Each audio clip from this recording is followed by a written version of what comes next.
Let's see. Am I recording? Yes. So if you would introduce yourself and so forth. I'm Niloofar Bagheri Jabali. I'm originally Persian, and I wasn't a student at CCBC, and I'm transferring to College Park next semester.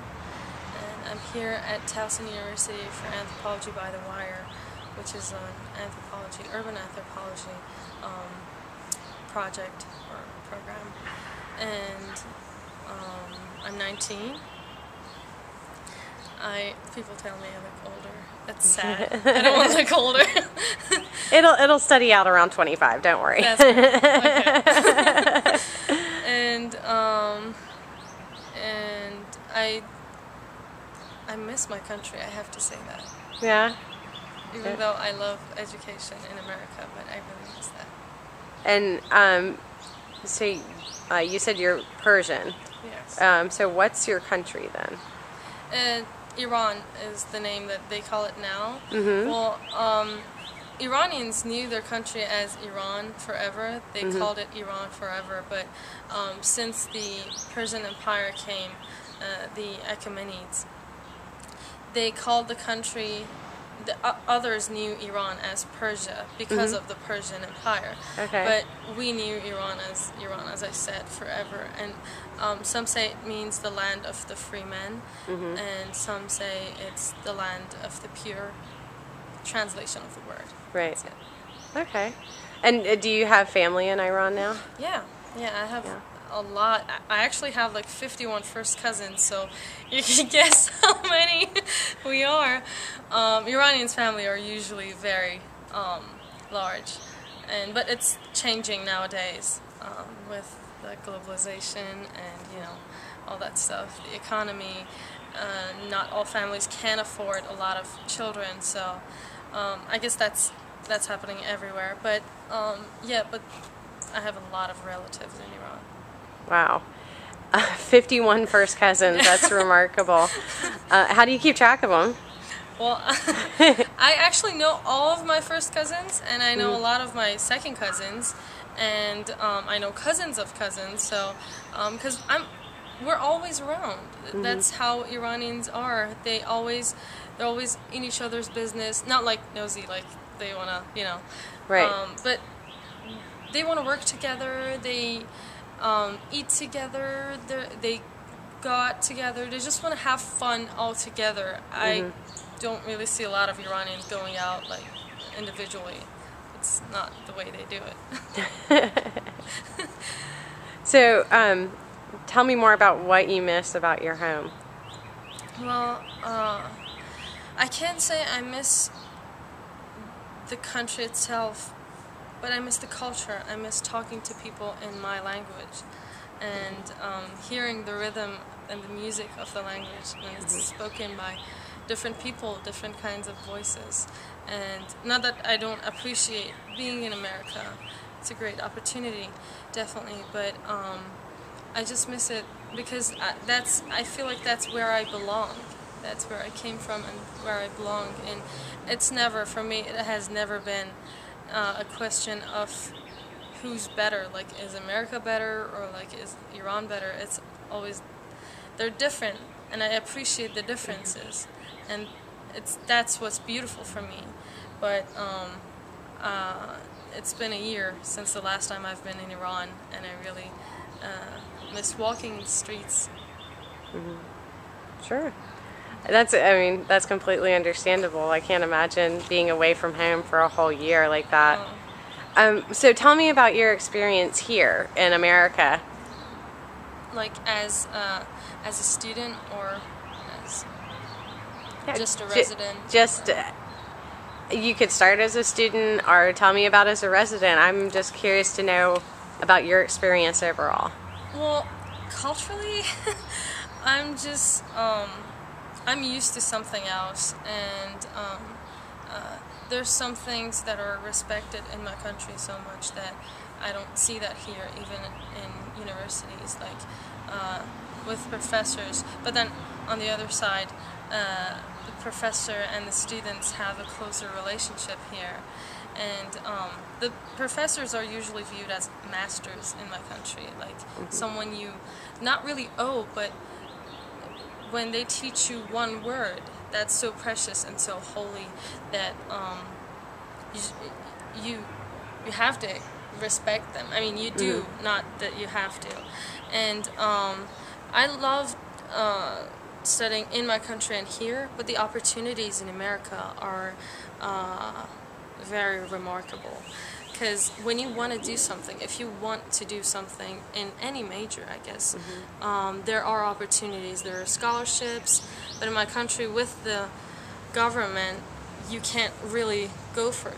Like, you're not being funded, there's all sorts of problems. And then even if you do something and you want to take that and make it international, there's a problem because there's like all sorts of sanctions on Iran and it's not really recognized, you know?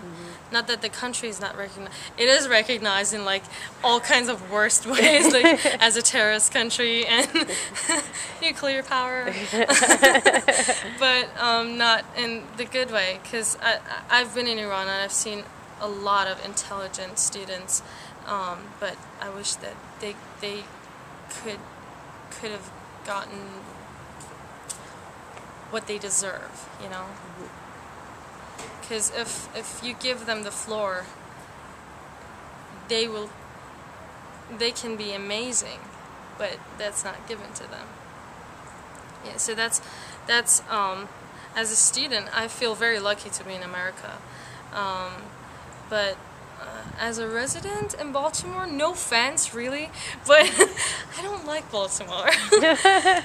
And that's one reason that I'm glad to be in this program, which is actually focusing on Baltimore. Great. But I want to know what I don't know. I can't say I don't like it when I don't know it, and I think that's what I'm doing right now. So I'm trying to judge myself and stop doing that, and I want to be what I'm not. I want to experience what I haven't, and that's what I'm here for. And I've always been very interested in history and culture, and I want to know about the history of this city. I want to know why everything happened and why everything is the way it is today, and how everything got to this place, and yeah, that's what I'm so interested in about Maryland and about basically about America, because I've seen a lot of Iranians. Okay, as an Iranian, I shouldn't say that, but Iranians are kind of racist. Kind of very racist. How so? Because, I don't know, they just, not that they say these people are bad, these people are good. They just looking at, because Iran has a very long history, like it's a very, very, very ancient country. So, like, when people talk about America's history, Iranians are like, does America really have history? You know? I'm like, don't say that. It does, you know? And I've studied Native American history, which was very sad, but it does.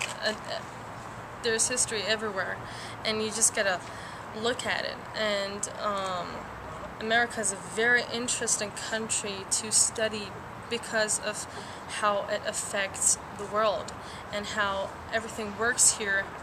And yeah, as I said, like, it affects everywhere else in the world, even the countries who are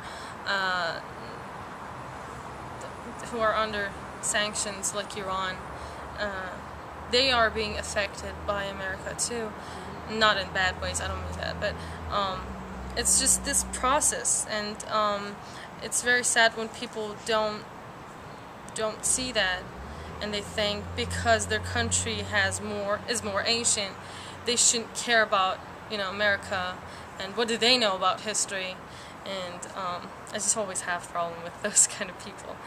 And yeah, that's about it. Well, tell me a little bit about your experience with Baltimore as a city. Well, I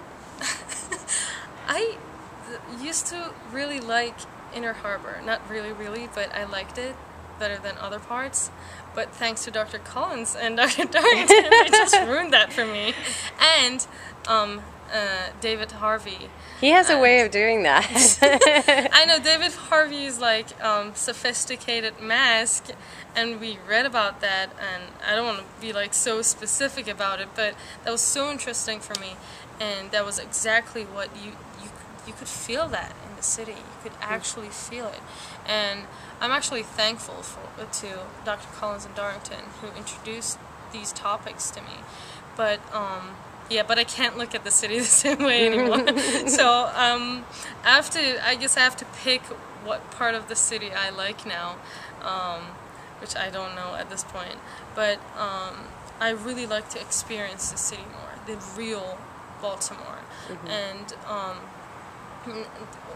we went out for like our structured observation last week, the exact same day, and I did not want to look like a tourist, because I felt like I'm not doing what a tourist does, because I'm aware of what's going on here.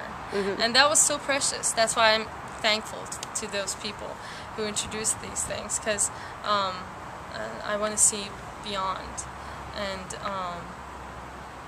I guess anything I see is precious. It doesn't matter if I end up liking Baltimore or not, but just having the knowledge of what is this city like and how did it happen and all the history behind it is precious. So it doesn't matter what you end up believing in, just knowing it, having that knowledge is very sacred. Yeah, so you have a very deep respect for knowledge and understanding. Yes, that's like my God. And is that part of your like Iranian background? Is that how your family sees knowledge? The overall, this is like a culture in my country, but not all people. Einstein says that information is not knowledge. And I guess a lot of people, even in my country, confuse that with, and they want to sound like an open-minded, person who knows everything.